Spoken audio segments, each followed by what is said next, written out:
16-bit generic microprocessor.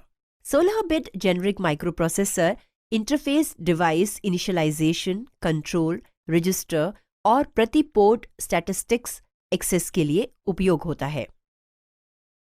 यह औद्योगिक PC, electronic निर्माण, ऑटोमेशन, एकल बोर्ड कंप्यूटर आदि सहित कई जेनरिक सिस्टम में फिट बैठता है। 16-बिट जेनरिक माइक्रोप्रोसेसर्स वो है जो कि रजिस्टर्स, एड्रेसेस, बसेस और डाटा बसेस पर आधारित है। Generic microprocessor CISC component based architecture का उपयोग करके बनाया गया है। विविध इंस्ट्रक्शन सेट्स को प्रोसेस करने के लिए कुछ मूल कंपोनेंट्स रजिस्टर, फाइल और बैरल शिफ्टर हैं जो जेनरिक माइक्रोप्रोसेसर्स के काम करने के लिए आवश्यक हैं। रजिस्टर फाइल अस्थायी डाटा स्टोरेज के लिए प्रयोग किया जाता है। अध्ययन किए गए ज्यादातर माइक्रोप्रोसेसर्स के निर्देश रजिस्टर से रजिस्टर या रजिस्टर से मेमोरी के लिए हैं। इंस्ट्रक्शन से हमें एड्रेसिंग मोड और अन्य जानकारी मिलती है जिसकी सहायता से हम इफेक्टिव एड्रेस कैलकुलेटर का प्रयोग करके ऑपरेंड का इफेक्टिव एड्रेस निकालते हैं। यह रीसेट, रन, इंटरप्ट जैसे ऑपरेशन के विभिन्न चरणों में प्रयोग किया जाता है। इन सभी चरणों का प्रयोग प्रायोरिटी एनकोडर द्वारा प्रायोरिटीज के अनुसार किया जाता है।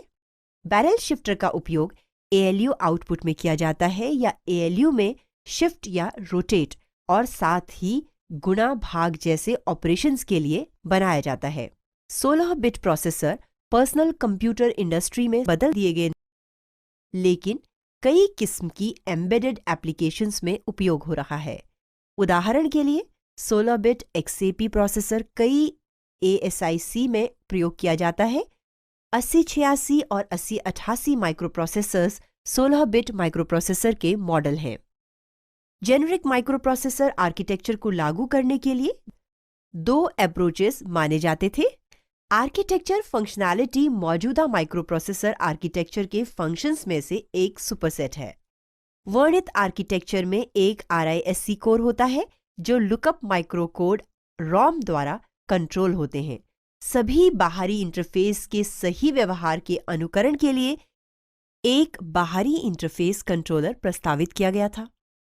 RISC कोर प्रति क्लॉक साइकिल के अनुसार एक इंस्ट्रक्शन एग्जीक्यूट करेगा और कंपैटिबिलिटी बनाए रखने के लिए समय प्रयोजनों के लिए नो ऑपरेशन इंस्ट्रक्शंस जनरेट करेगा।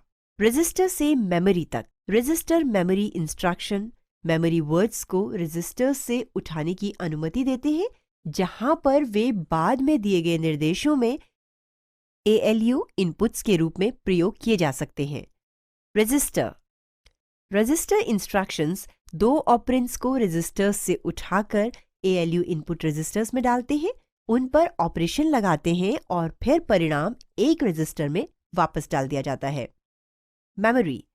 मेमोरी इंस्ट्रक्शंस दो ऑपरेंड्स को मेमोरी से उठाकर ALU इनपुट रजिस्टर्स में डालते हैं, उन पर ऑपरेशन लगाते हैं और फिर परिणाम को मेमोरी में वापस स्टोर कर देता है।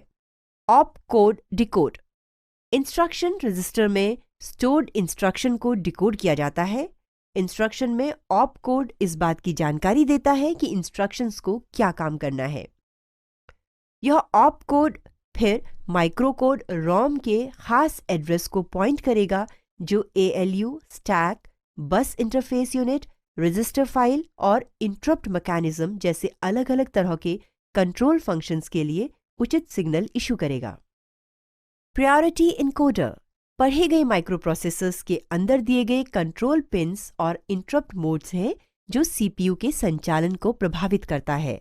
माइक्रोप्रोसेसर किसी भी समय में एक विशेष ऑपरेशन मोड में हो सकता है।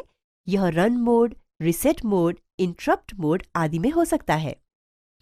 अगली जो इंस्ट्रक्शन एग्जीक्यूट होनी है वो माइक्रोप्रोसेसर के मोड पर निर्भर करती है। मोड के अनुसार से प्रोग्राम काउंटर में एक वैल्यू डाल दी जाती है। माइक्रोप्रोसेसर का स्टेट प्रायोरिटी एनकोडर का उपयोग करके निर्धारित किया जा सकता है।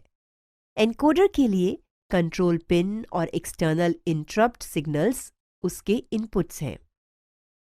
प्रायोरिटी एनकोडर पिन पर उपलब्ध सिग्नल की प्रायोरिटी को एनकोड करता है और यह उसको आउटपुट पर उपलब्ध बनाता है। एक सिग्नल उच्च प्रायोरिटी के दौरान कम प्रायोरिटी वाले सिग्नल्स को मास्क कर देता है, जिससे सर्वोच्च प्रायोरिटी के सिग्नल्स ही आउटपुट पर एनकोडेड होते हैं। इन प्रायोरिटीज को विशिष्ट आवश्यकताओं के अनुसार कॉन्फ़िगर किया जा सकता है। अन्य सभी उच्च प्रायोरिटी रिक्वेस्ट पूरी हो जाने पर प्रायोरिटी एनकोडर को लैच में सिग्नल रिक्वेस्ट को स्टोर करने के लिए संशोधित किया जा सकता है ताकि वे इंप्लीमेंट किए जा सकें।